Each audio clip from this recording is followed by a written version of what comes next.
हमारे work minister brigadier जमीर अहमद साहब ये वक्फ अदालत का कार्यक्रम बेलगाम में शुरू करेंगे।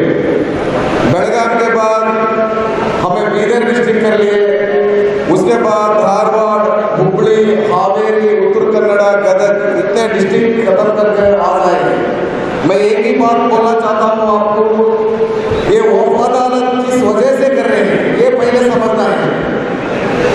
इस पे बहुत बड़े चीज हमने मिनिस्ट्री साहब के साथ पूरे इंटेंट पूरा district administrative DC, assistant commissioner और तहसीलदार, एडीएलआर, बीडीएलआर उनके साथ कल मशवरा करते हैं। आज तुम्हारे साथ मशवरा करो, तुम्हारे प्रॉब्लम्स पूरे भी बाइंडिंग बना रखने को कल उनके पूरे एम्प्लॉयज के साथ डिस्कस कर लो, पूरे तुम्हारे मसाइल हल करने की कोशिश करने लिए आप तुम्हारे गुलबर्गा के साथ आए। आपके सामने मैं उनका शुक्रिया अदा करता हूँ, क्योंकि पिछले दिनों से आप सब मालूम है वक्फ बोर्ड में क्या हो रहा, वक्फ मिनिस्ट्री क्या हो रही है। पहली बार कर्नाटक के हुकूमत में पूरे मुतल्ला को उनके डिस्ट्रिक्ट को जाकर उनके सामने उनके मसाइल प्रॉब्लम्स लेने को मैं वहाँ हल करना अगर बोल को उन्होंने इरादा करी, अल्लाह ताला उनको अच्छी सेहत दे दे, कौम की खिदमत करने अभी अल्लाह उनको मौका दे देगा तो मैं रजाना करता हूँ।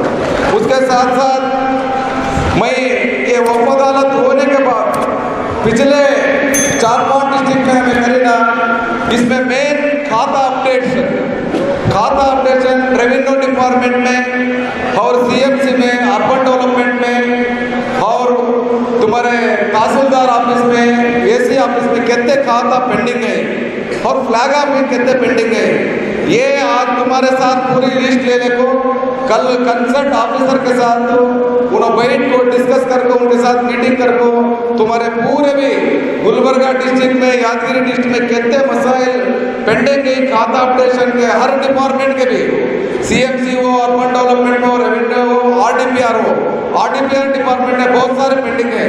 पूरे डिपार्टमेंट के खाता अपडेशन और फ्लैगिंग ये दोनों चीज़ें का मेन मुद्दा है हमारा। उसके साथ साथ एनक्रोच का उन्होंने मिनिस्ट्री के बनने के बाद मुझे एक डायरेक्शन दिए, अभी गुलबर्गा से बेंगलुरु बहुत दूर है, मुतल्ला बहुत तकलीफ होती है इधर आने की वजह से, तुम्हें उधर ही जाको तुम्हें बोर्ड की एक मीटिंग गुलबर्गा में करना का तो बोल को मुझे डायरेक्शन दिए थे मिनिस्टर साहब। उसके डायरेक्शन के हिसाब से मैं पहली बार चेयरमैन बनने के बाद कर्नाटक के हिस्ट्री में मैं गुलबर्गा डिवीजन में मैं मीटिंग बोर्ड की मीटिंग में इधर मुंतखब किया था। उसके हमारे मिनिस्टर साहब साथ में हमारे खलीस फातिमा मैडम भी हमने फुल सपोर्ट करे, मेरे पूरे बोर्ड के मेंबर पूरे मुझे साथ दिए, पूरे मिलने का मैं बोर्ड की मीटिंग भी इधर करे। इसी तरीके से हर डिवीजन में बेलगाम डिवीजन में भी मीटिंग करें, हमें वे सकते प्रॉब्लम सॉल्व करने की और ये वक्फ अदालत कब शुरू करें। उसके बाद तो बहुत सारे हमारे मसाइल हल हो रहे हैं। बीदर में पहले करें, हमें बीदर में बहुत सारे हमारे खाता अपडेट पेंडिंग थे, फ्लैगिंग पेंडिंग थे, पूरे 80% वो क्लियर हुए।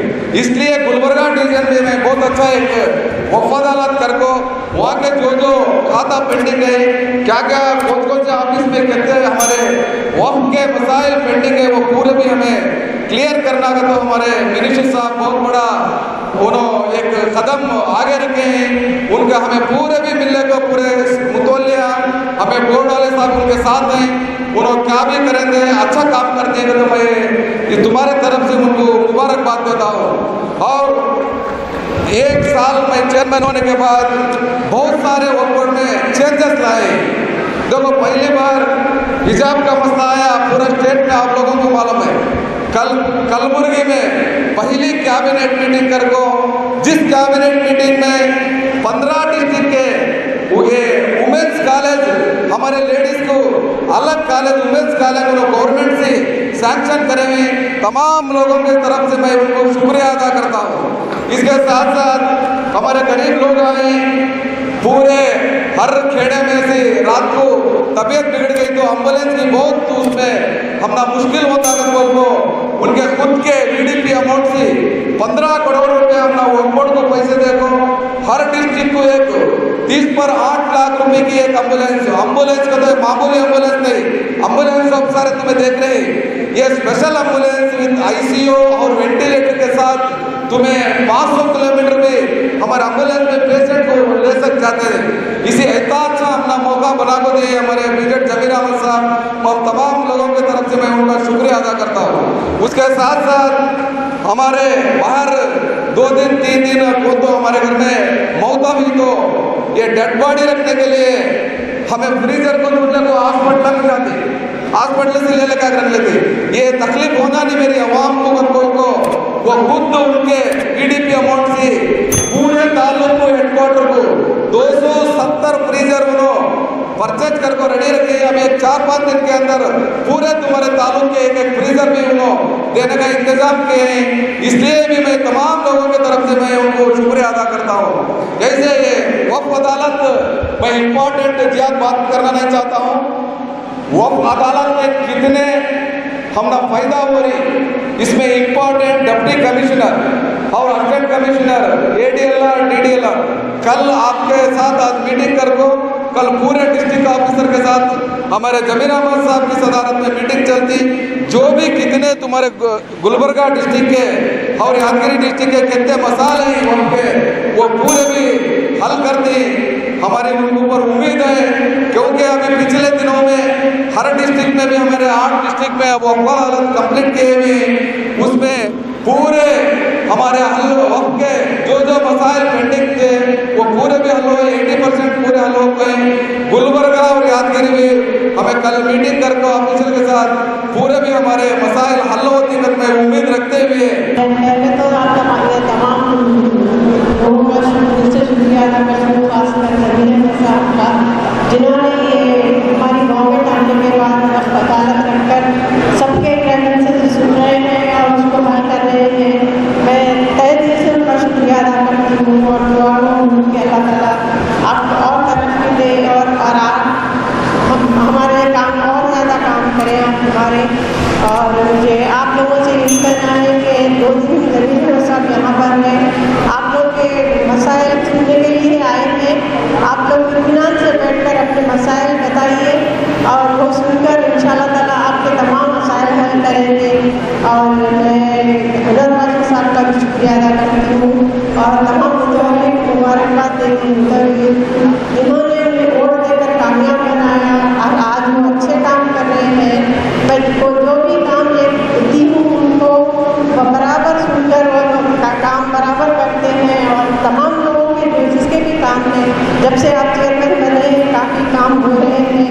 मैं आपका भी तहरीर से शुक्रिया अदा करती हूँ और मैं जमीर अहमद साहब से मेरी गुजारिश है, डिमांड है, नॉन कल्चरल लैंड पे जो मस्जिद बने हैं उसको रेगुलराइज करवाने के लिए मैं जमीर अहमद साहब से गुजारिश करती हूँ। और आप तमाम को यही कहना चाहती हूँ कि आप अपनी जगह पर बैठिए, आराम से सुनिए, क्योंकि आपको मालूम है जमीर अहमद साहब 2 दिन के लिए रुके हैं यहाँ पर और जहाँ भी वक्फ अदालत हुए हैं कामयाब हुए हैं, सक्सेसफुल हुए हैं। इसलिए आप लोग भी यहाँ पर आराम से बैठिए और अपने जो भी इंसान है आप जमीर अहमद साहब को बताइए। जमीर अहमद साहब अपनी तकरीर में आप तमाम को बात करेंगे, आप तमाम से मुखातिब होंगे। इस तक जो बीजेपी की हुकूमत थी वो मुसलमानों के ऊपर कितने जुल्मात हुए तुम्हें अच्छी तरह से जानती। जैसा हिजाब का मसला ले लो, हलाल कट का मसला ले लो, रिजर्वेशन का मसला ले लो, लाउड स्पीकर का मसला ले लो। देखे कि नहीं देखे थे लोग, अगर बाबा साहब अम्बेडकर संविधान नहीं थे करते हो अल्लाह और रसूल के बाद ना तुम्हें वहाँ बैठ सकते थे ना मैं यहाँ कर सकता था। अल्लाह और रसूल के बाद बाबा साहब अम्बेडकर संविधान देने की वजह से आज तुम्हें यहाँ शान से बैठ कर तुम्हारा हक पूछे, मैं यहाँ शान से बैठ कर हमारे हक के वास्ते लड़ रहा हूँ। तो हमारा फर्ज बनता है कि नहीं जय भीम जोर से बोलना, फर्ज बनता है कि नहीं। मेरे साथ साथ में ऊंची आवाज से सब मिलकर जय भीम बोलना, जय भीम, जय भीम, जय जय भीम।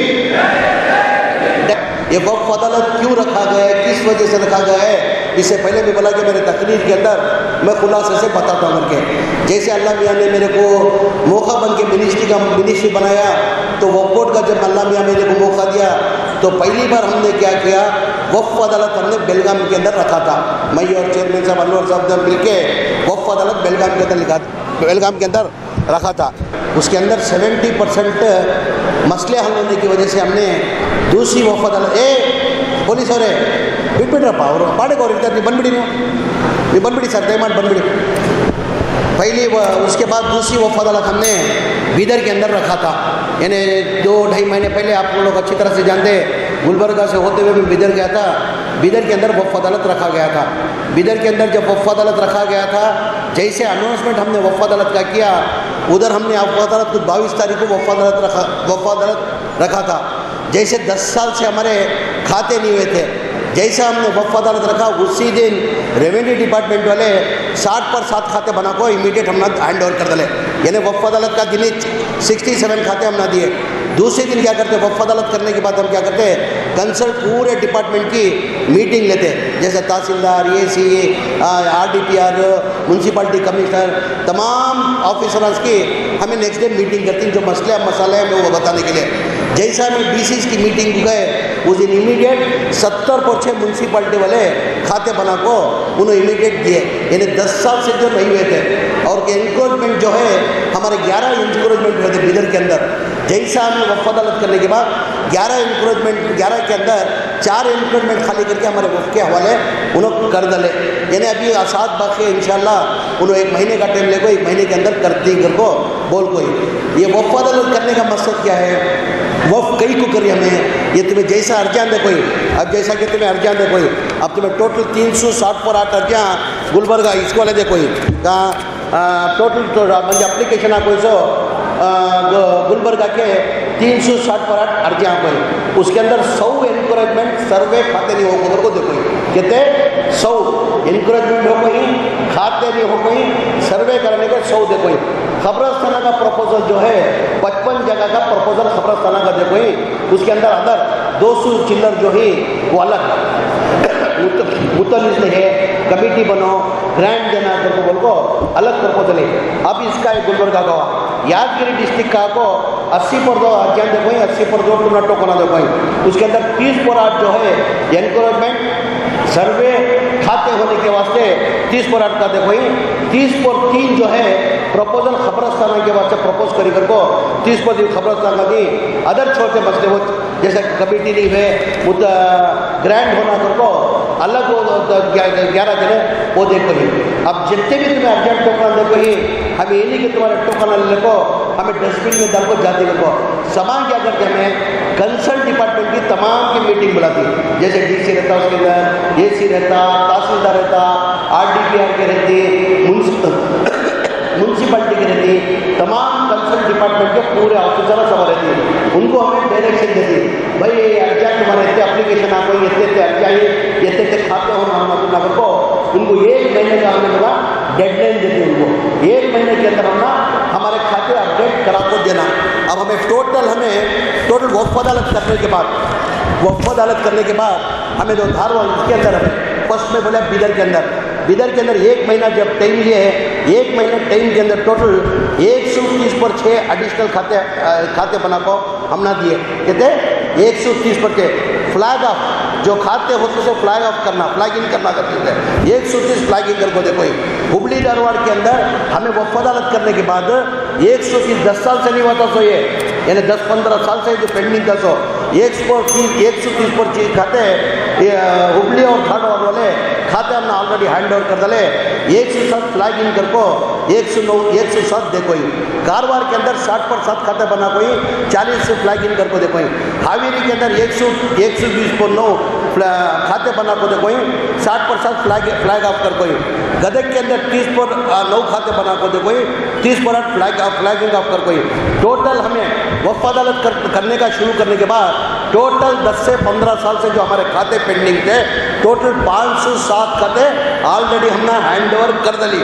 उसके अंदर फ्लैग ऑफ जो है 380 पर दो फ्लैग ऑफ कर को दे दली हमने, ये 10 साल से नहीं हुए तो बचत क्या क्या करती है। अब जैसे तुम्हें अर्जान दिया, अर्जान देने के साथ मेले को जाको बेंगलुरु को बैठते रही, कंसल्ट डिपार्टमेंट के सब पूरे DCIs की मीटिंग बना को उनको एक डेडलाइन देती, ये हमारे मसले हैं, तुम्हें 1 महीने के अंदर हमने ये मसले हल कर को देना कर को उनको डेडलाइन देती। उसके बाद हमें क्या करती है, बेंगलुरु में बैठ कर वक्फ ऑफिस में क्या करती, वीडियो कॉन्फ्रेंस के थ्रू बात करती, भाई तुम्हें 1 महीना डेडलाइन पूछे थे, अब तुम्हारा क्या हुआ, 1 महीना टाइम पार होगा तुम्हारा, अब तुम्हें क्या करे कर को वीडियो कॉन्फ्रेंस के मुखांतरा उनको मसले हल करने की कोशिश करें। टोटल वक्फ की प्रॉपर्टी आगे वक्फ अदालत बनाने का मतलब क्या है। अब हमारा सूर्यकांत कर को कौन के भाई बैठे, हमारा हिंदू भाई जो है हमारा सूर्यकांत बापा मुंदे सूर्यकांत को कोणी इतनी बड़ी खुशी भी म्हणजे सूर्यकांत को एक्स कॉर्पोरेटर कहते हैं, हमारा एक हिंदू भाई ने आज से जो दर्द वफ का जो है ना, आज अवाम हमारी अवाम के अंदर वफ का दर्द रहता तो आज कौन भी एनकरेज कर को कौन भी अफलातुल खान नहीं बैठ कर सकता था। एक भाई जो दर्द क्या वो दर्द हमना की नहीं है, ये दर्द हमना की नहीं है खुद को सूर्यकांत। टोटल वफ की प्रॉपर्टी जो है 1,11,000 गौर से सुनना, वफ की कर्नाटका के अंदर जो वफ की प्रॉपर्टी है, टोटल वफ की प्रॉपर्टी बराबर हमें यूटिलाइज कर ले तो हमें गवर्नमेंट को पैसा लेने की जरूरत नहीं, हमें गवर्नमेंट को फंडिंग कर सकती है। वत्ती वफ की प्रॉपर्टी है, आदमी वफ कई के वास्ते करता, किस वजह से वफ करता, उनके भी खानदान के रिश्तेदार आते हैं। 1,11,000 करीब जो 1,11,000 टोटल वफ कर कोई अब तक लेको, अब तक 1,11,000 वफ करी, वफ के वह मिनिमम उसकी वैल्यू कितना बोला 10 लाख से तुम्हें डाले करोगे बोले तो 10 लाख, अब काम भी 10 लाख नहीं है, करोड़ों में चलेगा। बेंगलुरु सिटी के अंदर खेड़े खरिये में 10 लाख 20 लाख होगा, मैं 10 लाख से भी डाले कितना होता बोलो 1,10,000 करोड़ रुपये होता, कितना 10 लाख से डालिया कर तो ये वफ आदमी की करता, उनके खुद के रिश्तेदार होते हुए, उनके माँ की तरफ रिश्तेदार रहती, बाबा की तरफ रिश्तेदार रहती, बीवी की तरफ रिश्तेदार रहती, होते हुए वफ कई को करता, हमारी कौम को फायदा पहुँचे देकर को तब वफ करता। सो ये नहीं कि तुम्हें वफ की वैन ला मार ले को खा ले को इनकरेज कर ले को दूसरे बैठो कर को वफ की आती नहीं। ये आदमी में बहुत से आदमी में दिमाग में नहीं है, ये वफ कई के वफ प्रॉपर्टी किसकी प्रॉपर्टी है, ये तुम्हारी भी नहीं, ये मेरी भी नहीं, ये अल्लाह की प्रॉपर्टी। ये किसकी प्रॉपर्टी है, अल्लाह की प्रॉपर्टी। सब हशर के मत में सब ये तमाम जिम्मेदार और मुत्तल तुम्हें ही सब हर एक आदमी जाको, मैं भी इतना जद्दोजहद की कर रहा हूँ, मैं भी इतना जद्दोजहद की कर रहा हूँ। अल्लाह मियाँ मुझे वफ मिनिस्टर बनाया, सब हशर के मैदान में मुझे पूछता जमीर अहमद खान तुझे मैं मिनिस्टर बनाया था, तू मेरी प्रॉपर्टी के मेरी जासी के वास्ते तो प्रॉपर्टी के वास्ते तो हिफाजत नहीं कर को अल्लाह हशर के मैदान में मुझे जवाब देना पड़ता। अल्लाह मियाँ पूछता, वैसा अल्लाह मियाँ जो है तुमने सबको पूछता अल्लाह मियाँ। और हमें क्या करती, हमारी खुद की प्रॉपर्टी रह दो, आज प्रॉपर्टी कितनी है, 1,11,000 एकड़ हमारी वक्त की प्रॉपर्टी है, उसके अंदर कितनी है बोलो, हमारे हाथ के अंदर टोटल, हमारे हाथ के अंदर है सोच टोटल 1,08,670 पर 2 एकड़ जगह है। सो उसके हमारे हाथ में कितनी है बोलो, हमारी हाथ में कितनी है, वोट के हाथ में कितनी है प्रॉपर्टी, 1,08,000 के अंदर खाली 23,620 एकड़ हमारे हाथ में है। सो 80 पर 5,000 एनक्रोचमेंट है, 80 पर 5,000 एनक्रोचमेंट है। मैं यहाँ के बैठे हुए तमाम मुद्दों इसको जिम्मेदारों को मैं पूछना चाहता हूँ, हमारी खुद की प्रॉपर्टी है तो हमें लोग एनक्रोचमेंट करें तो छोड़ती, एनक्रोचमेंट करें तो छोड़ती हमें लोग, हमारी खुद की प्रॉपर्टी कौन की क्या को एनक्रोचमेंट कर क्या करते हैं, उसे क्या कर को जद्दोजहद कर को उसे खाली कर को हमें लेने की जद्दोजहद कोशिश करती कि नहीं करते, नहीं को तो क्या करती है, कितने भी पैसे खर्चा होंगे कोर्टां को जाको लड़को तो भी हमें लोग वो प्रॉपर्टी लेती, किसकी प्रॉपर्टी तो हमारी प्रॉपर्टी रहती। आज मैं तुम लोगों को पूछना चाहता हूँ, जब अल्लाह की प्रॉपर्टी को तुम्हें ये काम क्यों नहीं कर रही तुम्हें लोग, जब अल्लाह की प्रॉपर्टी है, सब अल्लाह की प्रॉपर्टी को तुम्हें की अपनी प्रॉपर्टी नहीं समझते, तुम्हें ये आखिरत में तुम्हारी प्रॉपर्टी तुम्हें बचा लगेगा तो हशर के मैदान में जाकर तुम्हें जवाब देना नहीं पड़ता। आखिर तुम्हारी खुद की प्रॉपर्टी तुम्हें अल्लाह लगे तो वह हिसाब किताब नहीं है, तुम्हें अल्लाह में हिसाब किताब कौन सा देना पड़ता बोलो, वफ़ की जो प्रॉपर्टी है उसका हिसाब किताब तुम ना देना। सो तुम्हारी प्रॉपर्टी का हिसाब किताब क्या भी अल्लाह में पूछता नहीं, तुम ना मेरी प्रॉपर्टी यहाँ थी फलाना था तुझे मालूम होगा तो की नहीं करे अगर बोल को अल्लाह के पास तुम पकड़ होती। बहुत से आदमी में क्या है, मंजे क्या बात लेना देना, कौन की वक्फ की प्रॉपर्टी के अंदर खाले को बैठा, कौन की वक्फ के अंदर बैठा उसका फायदा उठा रहा, मंजे क्या लेना देना। तुमको मालूम होगा अगर चुप बैठे तो उन्हें जितना गुनहगार है उससे 2% गुना तुम्हें लोग गुनहगार होती। ठीक है, तो अल्लाह तुम ना भी पूछता हो, अल्लाह पूछता तुम ना कि भाई मेरी प्रॉपर्टी तू मुझे मालूम था कि फलाना बैठा था तो तुझे जद्दोजहद कर को तू कोशिश कर को तू खाली करा सकता था, तू खाली नहीं करा कर को। तुम्हें जितना उन्हें गुनहगार है उतना गुनहगार तुम्हें भी होती। मेरी आवाम से एक आजीजाना गुजारिश, ये वक्फ प्रॉपर्टी जो है ये तुम्हारी नहीं मेरी नहीं, अल्लाह की प्रॉपर्टी है। कौन भी जाने की टेम्पो क्या लेको जाता हो भी अच्छा मरने के बाद अल्लाह मियाँ के पास तुम्हें कितनी दौलत ले को जाती उतना तुम हमें जन्नत में देते को बोला तो दुनिया की पूरी आस्ती हमें लूटने को लेकर चले दुनिया में खाली आता है। खाली हाथ जाना, छोटी सी मिसाल में हर टाइम हर जगह गया तो एक मिसाल देता हूँ। हर आदमी को एक लालच रहती है, हर आदमी को एक अरमान रहती है, मगर वक्फ बोर्ड के अंदर कभी लालच अरमान नहीं करना। इंसान का पल भर का भरोसा नहीं। आदमी हम बात करूँ स्टेज के अंदर, मैं स्टेज से नीचे उतर तो नहीं मुझे भरोसा नहीं। अल्लाह की मर्जी हो मुझे भरोसा नहीं। खुदा ना करे सभा का दिन भी मर गया तो हर एक को मालूम के ज़मीर अहमद खान मेरे ख़ानदान के अंदर सबको मालूम, ज़मीर अहमद खान को एक डायमंड की अंगूठी डालने का बचपन से 40-50 साल से शौक है को हमारे घर में सबको मालूम है। 40-50 साल से ये डायमंड की अंगूठी डालता हूँ, इसकी वैल्यू आपको 80 से 90 लाख रुपए वैल्यू है। खुदा ना करे सभा में मर गया तो मेरे घर वाले नई बाई ने 30-40 साल से अंगूठी डालने को उसकी अरमान वो उसे छोड़ कर को छोड़ती है, वो अंगूठी छोड़ती है, अंगूठी निकालने की कोशिश करती है। अगर अंगूठी नहीं निकली तो क्या करती बोलो, उसे ले को आरी से ले को काट को क्या करती आपस में उन्हें लड़ती। मेरा बेटा को ये मेरे वालिद की निशानी, ये मंजे होना कता मेरे भैया को, ये हमारे भैया की निशानी, ये मंजे होना कता बीविया को, ये मेरी निशानी, ये मंजे होना कता। सिवाय कफन के कपड़े के सिवा कौन भी क्या भी लेने को जाता नहीं।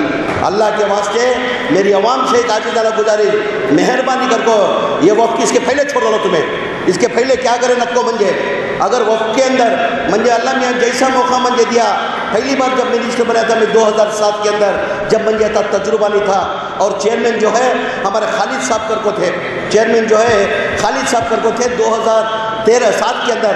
खाली 6 महीने के वास्ते में मिनिस्टर बना था, वक्फ बोर्ड का मिनिस्टर पहली बार MLA होको मंजे होता, तजुर्बा भी नहीं था, मालूम नहीं था। कुमार स्वामी जब चीफ मिनिस्टर बने मंजे अल्लाह मियाँ वक्फ बोर्ड का मिनिस्टर जब 2007 के अंदर पहली बार बनाया था मंजे, जब पहली बार मिनिस्टर बने खाली 6 महीने के वास्ते था मंजे खिदमत करने का वक्फ के अंदर मौका नहीं मिला। मंजे क्या होगा रिजाइन कर देना, तुमने लोगों को मालूम है नहीं मालूम नहीं। कुमार स्वामी जब चीफ मिनिस्टर साहब थे, जब ईद की नमाज को घर पे रखो नहीं है कर को बोल को मेरी कौम को बेइज्जती करे कर को मिनिस्ट्री को लात मार को रिजाइन करने वाला है ज़मीर अहमद खान, वो टेम्पो रिजाइन कर दिया था मैं। उसके बाद फिर 2018 के अंदर मुझे फिर दोबारा मौका मिला, दोबारा कुमार स्वामी साहब भी चीफ मिनिस्टर बने थे, मुझे दोबारा मौका 2018 के अंदर मिला, वक्फ मिनिस्टर बना था। जब क्या था चेयरमैन नहीं थे, चेयरमैन ना होने की वजह से एडमिनिस्ट्रेटर को इब्राहिम अड्डूर कर को एडमिनिस्ट्रेटर चेयरमैन नहीं थे। अल्लाह में दोबारा मुझे 2023 के अंदर मिनिस्ट्री बनाने के बाद बेहतरीन मुझे चेयरमैन अनवर पाशा देने की वजह से ये सब मुझे करने के वास्ते आसानी हो रही थी। मुझे ये सब कोई सा चेयरमैन अनवर पाशा मिलने की वजह से मुझे आसानी हो रही मुझे ये सब करने के वास्ते। मेहरबानी कर को मेरी आवाम से एक आजीज़ाना गुजारिश, हमें लोग ये अल्लाह वक्फ की प्रॉपर्टी है, अल्लाह की प्रॉपर्टी, मेहरबानी कर को इसके दिन जैसा मुझे मौका मिला पूरे ऑफिसर्स की मीटिंग बुलाया, मैं पूरे तमाम जो वक्फ के ऑफिसर थी उनकी मीटिंग बुलाया। मीटिंग बुला को मैं क्या बोला, दो भी तुम्हें इतने साल से वक्फ के अंदर काम कर रही है, वक्फ के ऑफिसर को जब मेरा डायरेक्शन तुम एक इंस्ट्रक्शन मेरा तुमने लोगों को मालूम ऑफिसर तुम्हें पढ़ चढ़ को बहुत मेहनत से तकलीफ उठा को ये मुकाम में तुम्हें आपको ही, अगर तुम्हें वक्फ बोर्ड में अगर है ना तो तुम्हें कंटिन्यू करना को, तो अगर वक्फ बोर्ड के अंदर पैसा लेना तो दूर की बात, सूचना भी हमारे बच्चे कीड़े पड़ को मरती है। अगर तुम्हें पैसा ही अगर लालच तो तुम्हें लोगों ने पट्टी बना को जो तुमने लोगों को काम पोस्टिंग होना वो पोस्टिंग वही करा को तो तुम्हें को बोलिया। अगर तुम्हें पैसे बनाना है वक्फ ऑफिसर को, वक्फ ऑफिसर पैसे बनाना, तुम्हें वक्फ बोर्ड में रहने की जरूरत नहीं है। तुम्हें पैसे बनाने का अगर पैसे कमाने की तुम्हें लालच है, तुमने कहाँ होना बोलो पोस्टिंग मैं तुमने करा को तो तुम्हें को ऑफिसरों को बोल को ऑफिसरों से काम ले लो। वक्फ की प्रॉपर्टी तो हर एक को लालच रहता, हाजी साहब लालच किसी नहीं रहता। वक्फ की प्रॉपर्टी के अंदर लेना तो दूर की बात, 500 चीज़ के अंदर फायदा है तो उन्हें कीड़े पड़ को मरता उन्हें उसके बच्चे कीड़े पड़ को मरती, 7 पीढ़ी नहीं। सुनो जी साहब, कीड़े पड़ को मरती के तो होगा ना, खत्म ना। ये परमानेंट टेम्पररी है, ये टेम्पररी है, ये सब जो है टेम्पररी। खाली आता है, खाली हाथ जाना। अल्लाह मियाँ मंजे मौका दिया मुत्तरियाँ से एक आजीजाना गुजारे, मेहरबानी कर को आज के बाद हमें वफ़ की प्रॉपर्टी को हमें कितना होता हिफाजत करने की कोशिश करना। वफ़ के अंदर 1 पैसा खाना, बुरे जानवर का गोश्त खा सका, बुरे जानवर का गोश्त खा सका 1 पैसा। इसके पहले कहते हुए गलतियाँ कर दो तो अल्लाह से माफ़ी मांगो, छोड़ दो। उसके पहले क्या तो गलतियाँ कर दो तो अल्लाह से माफ़ी मांग के छोड़ दो। अगर वक्फ के अंदर 1 पैसा क्या तो भी खैर कर बोलेगा तो हमें वो बुरे जानवर का गोश्त के सरकार। मेरी आवाम से एक आजीजाना गुजारी, मैं अकेला क्या भी नहीं कर सकता, चेयरमैन अकेले क्या भी नहीं कर सकते, आपा एमएलए आपा भी, अब एमएलए मैडम भी क्या भी नहीं कर सकते। जब तक तुम्हारे लोगों का साथ नहीं रहता, हमें लोगों कोई भी कुछ नहीं कर सकते। तुम्हारे साथ के बगैर पिछली हुकूमत के अंदर, बीजेपी हुकूमत के अंदर हिजाब का मसला ले लगा को बहुत से हमारे भाई को बच्चा जो है स्कूल को नहीं जाए तो ड्रॉप आउट हो गए, बहुत से बच्चा ड्रॉप आउट हो गए। वो सोचते हुए हमें क्या करें, नहीं आगे आने वाले दिन कैसे आती मालूम नहीं, आगे आने वाले कौन सी हुकूमत आती मालूम नहीं, आगे आने वाले दिनों के अंदर हमें क्या भी तकलीफ नहीं होना कर, हमें क्या करें, हमारे खासकर भाई को बच्चे बगैर तालीम के हमें क्या भी नहीं कर सकते। तालीम जो है बहुत बड़ी एक हथियार, तो आने वाले दिन कैसे आती है को मालूम नहीं। सो हमें 40 पर 7 करोड़ रुपए के अंदर, अब कल कैबिनेट के अंदर, कल गुलबर्गा के अंदर कैबिनेट हुआ, कैबिनेट मीटिंग के अंदर 15 PU कॉलेजेस, लेडीज़ कॉलेजेस हमें सैंक्शन करी। हिस्ट्री के अंदर पहली बार, कर्नाटका के अंदर नहीं, पूरे हिंदुस्तान के अंदर आज तक कौन भी वक्फ बोर्ड के अंदर, प्राइवेट वक्फ बोर्ड के अंदर लेडी कॉलेजेस आज तक कौन नहीं बनाया था। हमें 15 कॉलेजेस ये डिवीजन के जो है 15 कॉलेज शुरू कर रही है। उसके अंदर गुलबर्गा का भी है, उसके अंदर गुलबर्गा का भी है। और उसके साथ साथ में क्या है, बहुत से हमारे जो इंकरेजमेंट जो है, इंकरेजमेंट प्रॉपर्टियाँ, बहुत से इंकरेजमेंट प्रॉपर्टी है। अब कौन गेट लगा को मुझे प्रपोजल देता, जैसे कि यादगिरी का एक खेड़े कौन से ये खबरस्तान बनाना कर को क्या करते थे, मिनिस्टर को लगा को प्रपोजल देते थे। अब उसका 25 से 30 लाख रुपए उसका एस्टिमेट होता था। वो कंपाउंड डालने के वास्ते 2-3 एकड़ को कंपाउंड डालना का तो 25 से 30 लाख रुपए होता था। अब मिनिस्टर क्या करता था, एक 5 लाख के 10 लाख रुपए दिए थे। अब 40 लाख के कंपाउंड को 5-10 लाख रुपए जो तो कंपाउंड कहाँ होता, कंपाउंड होता, कंपाउंड नहीं होता। वो क्या होता था, 10 लाख भी बेकार होते थे, वो कंपाउंड भी नहीं होता था। उसके वास्ते हमें क्या करें, अब पूरा में सर्वे करा को कहाँ का इंप्रूवमेंट हो रहा, कहाँ का ज़रूरत है, वैसी जगह हमें आइडेंटिफाई करके क्या करें। अब वक्फ बोर्ड से फिर एक मॉडल टाइप ये खबरस्तान बनानी, कहाँ हरिया कलर का पेंट मार को एक ही मॉडल, कहाँ गए तो भी वक्फ की प्रॉपर्टी कर को मालूम होना, देखे तो मालूम होना, हरे कलर का पेंट मार रही कई के वास्ते को तो उतनी दूर से भी शैतान भी देखा तो बोलना नहीं भी ये वक्फ की प्रॉपर्टी खरीदो, वक्फ की प्रॉपर्टी खरीदो करता। हर एक कलर का क्या करिए, अब कंपाउंड बनाने का उसका तय कर को इंशाल्लाह वो भी शुरू करिए, आइडेंटिफाई कर को। अब सब जगह हमें एक ही मॉडल उतनी दूर से खड़े तो भी वो कंपाउंड या वक्फ बोर्ड की प्रॉपर्टी कर को मालूम होना कर को कंपाउंड ना बनाने का सिलसिला। और एक सब एम्बुलेंस, एम्बुलेंस क्या है, हर जगह में एम्बुलेंस है, चल इदारे वाले एम्बुलेंस रख ले कोई, वो एम्बुलेंस क्या रहती है, इमरजेंसी 100 किलोमीटर, इमरजेंसी 100 किलोमीटर में नाम के वास्ते पढ़ 100 किलोमीटर को तो भी इमरजेंसी का तो भी हॉस्पिटल को जाना का तो वो एम्बुलेंस के अंदर क्या था, इंतजाम नहीं रहता था। ये एम्बुलेंस का तो मामूली एम्बुलेंस ना भैया, ये मामूली जो तुम्हें तो इदारे वाले डाल के ना वैसा में नहीं, ये मिनी ICU रहता, उसके अंदर मिनी वेंटिलेटर रहता था। टोटल उसका कॉस्ट आपको 40 लाख रुपए एम्बुलेंस का कॉस्ट हो। क्या बोला, बचाने वाला अल्लाह, जद्दोजहद कोशिश करना हमारा काम, बचाने वाला अल्लाह। फिर भी हमें क्या करना, जद्दोजहद कोशिश करना ना। वो एम्बुलेंस ऐसी वैसी एम्बुलेंस नहीं है, ये एम्बुलेंस के अंदर एक मिनी ICU रहता, वेंटिलेटर रहता, उन्हें एक 400-500 किलोमीटर तक गए तो उन्हें शायद बच सकता कर को क्या कर ली। पहली बार वक्फ बोर्ड से जो है पूरे डिस्ट्रिक्ट को एक एम्बुलेंस देना कर को, ये टाइप के एम्बुलेंस भी देना कर को तय करिए। इंशाल्लाह ये 8 दिन के अंदर ये एम्बुलेंस का देने का कार्रवाई करती है हमें। उसके साथ में फ्रीज़र क्या है, आप कौन की एक गुलबर्गा का समझो, कौन की अब उसका बच्चा कहाँ की बम्बई में रहता, नहीं तो दुबई में रहता, कहाँ की एक जगह रहता, उन्हें आने क्या होता 24, 36, 40 घंटे लगता उन्हें आने के वास्ते, 24-40 घंटे होता। वो मौता रखने के वास्ते क्या होता, फ्रीज़र हमारे पास नहीं है। वो फ्रीज़र ना होने की वजह से जाको भाड़े में इधर उधर ले लगा को आदमी तकलीफ उठा देते हैं। तो ये बार पहली बार हमें क्या करी, वक्फ बोर्ड से क्या करी, 224 तालुका को वो पहली बार क्या करी, फ्रीज़र देना कर बोलो को ये टाइप के फ्रीज़र है, ये मौता को रखने के वास्ते ये सब वक्फ बोर्ड के अंदर कर रही सो। ये बोल पहली बार ये वक्फ बोर्ड के अंदर ये कॉलेज का स्कीम जो है, जो कंपाउंड बनाने का स्कीम जो है, एम्बुलेंस का जो स्कीम है, एम्बुलेंस फ्रीज़र देने का फ्रीज़र अल्लाह में अगर मंजे कितने दिन मौका मंजे दिया मालूम नहीं है। मेरी सोच क्या है, अल्लाह में जब मैं बोला ना इसके पहले बोला मुझे पल भर मुझे भरोसा नहीं है कि तो आखिरत की कितना मैं खिदमत कर को वफ़ की आज से बनाता हूँ, वहाँ में आखिरत की पूंजी अल्लाह में सब कुछ मुझे दिया, यहाँ से क्या भी लेकर जा सकता नहीं। ये जो भी वक्त में खिदमत कर को मिलने लग जाता हूँ, मुझे आखिरत की पूंजी कर को मैं समझ रहा हूँ, अरबों करोड़ों रुपये कमा लग गए सरकार में। मैं अकेला नहीं हुए, तुमने वो सब तुमने मेरे से दिया था, तुमने लोगों को मौका मिला। मेरे अल्लाह मियाँ मुझे कब तक मौका मुझे, कब तक मेरी इसके अंदर मुझे ज़िंदगी दिया मुझे मालूम नहीं। अल्लाह मियाँ मुझे जब तक दिया कि दिन भी रहते मैं जद्दोजहद कोशिश कर को अल्लाह मियाँ की जो वफ़ बोर्ड की आस्ती है उसे बचाना, उसे रेवेन्यू जनरेट करने की जद्दोजहद कोशिश करो। जैसा कि अब हमें शुरुआत करें, अब वफ़ में क्या है, रेवेन्यू ने इसके पहले बोला वफ़ की एक प्रॉपर्टियाँ ही बराबर से यूटिलाइज कर को हमें भाड़े पे दिए तो हमें गवर्नमेंट से पैसा लेने की जरूरत नहीं, हमें गवर्नमेंट को फंडिंग करेंगे, ये गवर्नमेंट से हमारे तरफ से पैसा कर को वत्ते वफ़ के प्रॉपर्टी आई, उसके वास्ते में जद्दोजहद कोशिश कर को ये बार वफ़ की प्रॉपर्टी के अंदर ज़्यादा कर को पूरा रेवेन्यू आना कर को जद्दोजहद कोशिश करी। और रेवेन्यू आने के बाद ज़्यादा हमें क्या कर रही, तालीम के अंदर खर्च करना कर को सोच ले कि बगैर तालीम के क्या भी नहीं कर सकते, तालीम के अंदर खर्च करना कर को हमें सोच ले कोई। जैसा हमारी हुकूमत है सिद्धरामैया साहब की, हमारी कांग्रेस की हुकूमत है, सिद्धरामैया चीफ मिनिस्टर बने, इसके पहले तुम्हें जानते नहीं का, जब सिद्धरामैया साहब पहली बार चीफ मिनिस्टर बने थे 2013 से लेकर 18 तक, जब माइनॉरिटी का जो बजट था 250 करोड़ रुपये बजट था, कितना करोड़ बजट था, 250 करोड़ था। कोई भी चीफ मिनिस्टर 50-60 साल से जो चीफ मिनिस्टर थे, जैसा बजट आता था 15 से 20 लाख रुपये बढ़ा को 250 करोड़ तक ले गए थे। सिद्धरामैया साहब पहली बार चीफ मिनिस्टर बनने के बाद 250 करोड़ का कितना करना, डबल करे तो 500 करोड़ होता, 3 गुना करे तो 750 करोड़, 4 गुना करे तो कितना होता 1000 करोड़।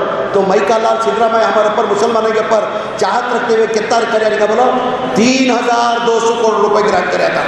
कितना कराया था, 3200 करोड़ रुपये ग्रांट करे। उसके बाद क्या होगी, कोलिशन गवर्नमेंट है, कुमार स्वामी 30% सीट जीतते हुए भी हमें लोग बीजेपी को दूर रखना कर को कुमार स्वामी साहब को चीफ मिनिस्टर बने। कुमार स्वामी साहब जब चीफ मिनिस्टर बने तो अल्लाह मियाँ मंजे भी उसके अंदर माइनॉरिटी मिनिस्टर बनने का अल्लाह मियाँ 2018 के अंदर भी मुझे मौका दिया था।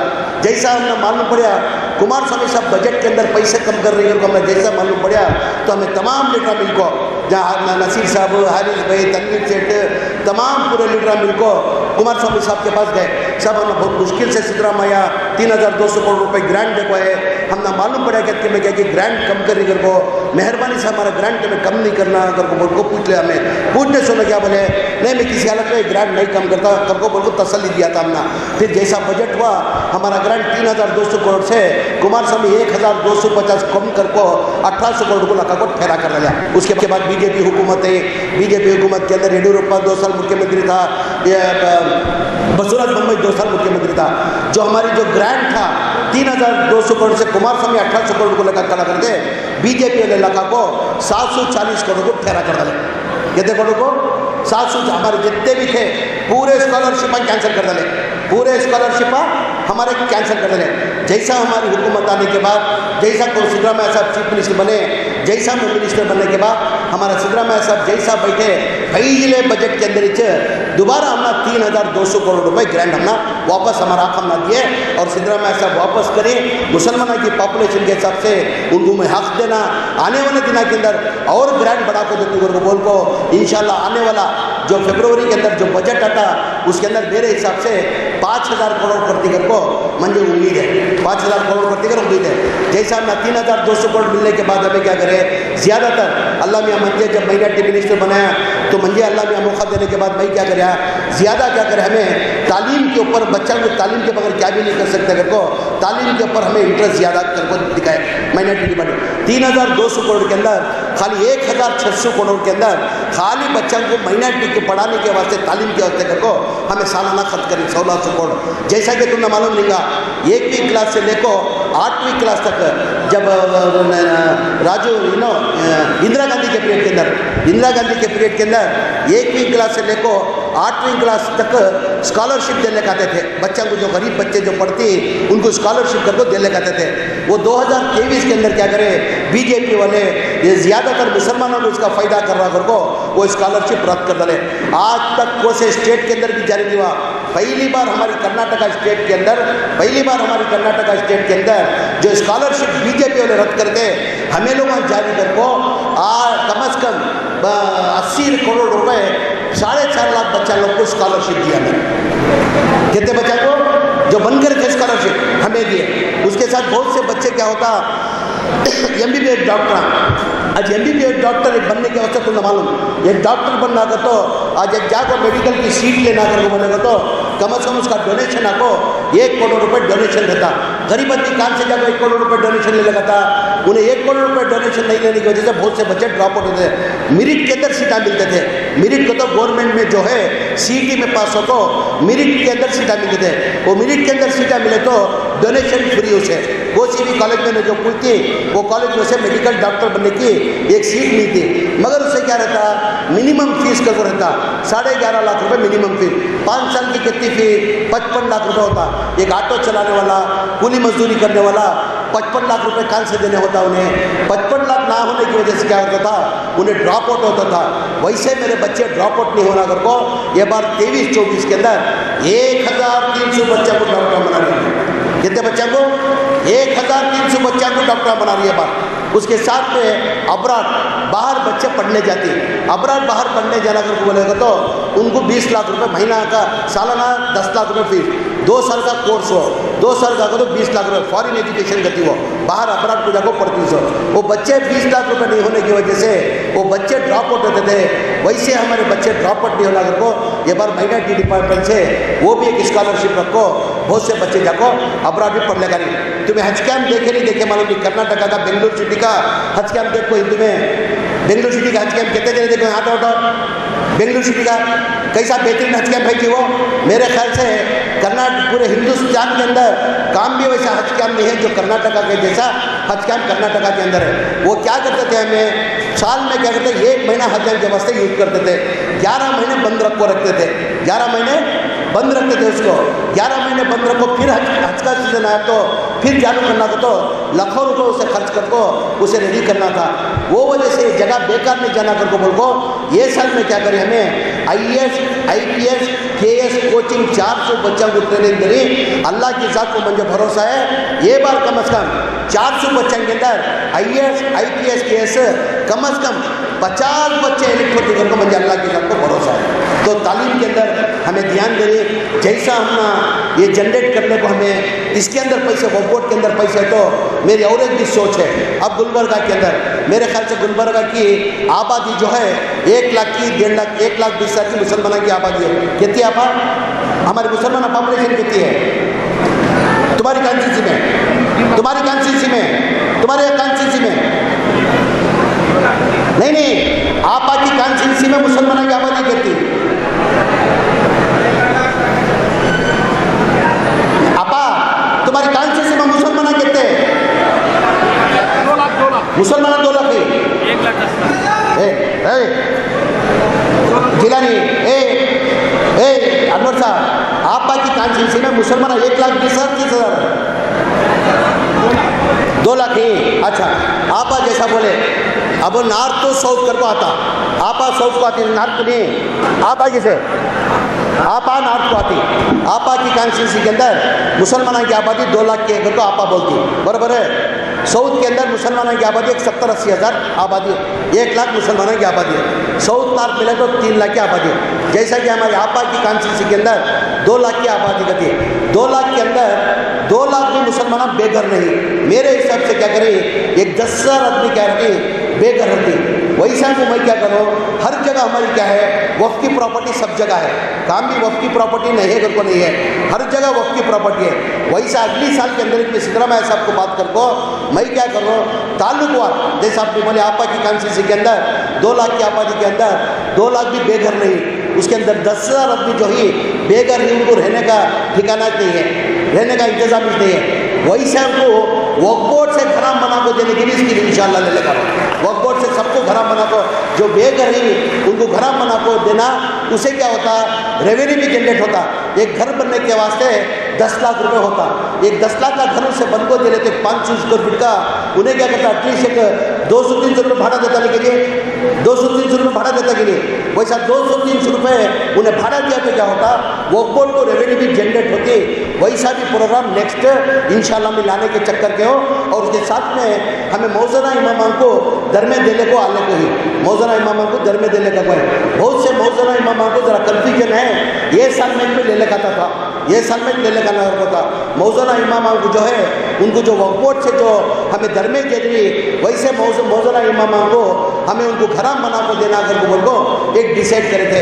बाद में बहुत से डिस्कशन होने के बाद अब क्या रहती है, मौजन परमानेंट रहता, इमाम साहब क्या करते परमानेंट रहते नहीं। आज ये मस्जिद में रहते हो, सब दूसरी मस्जिद की जा रही, उसके बारे में हमें सोच रही इंशाल्लाह वो आने वाले दिनों के अंदर मौजन इमाम को जो बेघर ही उनको वक्फ बोर्ड से बन को देना कर को हमें वो इंशाल्लाह तय कर रही। तो मेरी ये मेहरबानी कर को मेरे से आजीदा मुतल्ली तमाम यहाँ बैठे हुए तमाम मुतल्लियाँ से मेरी आजीदा ना गुजारे, मेहरबानी कर को अल्लाह के वास्ते इतने दिन पीछे क्या हुआ नको, पीछे क्या हुआ नको, आज के बाद ये प्रॉपर्टी अल्लाह की प्रॉपर्टी,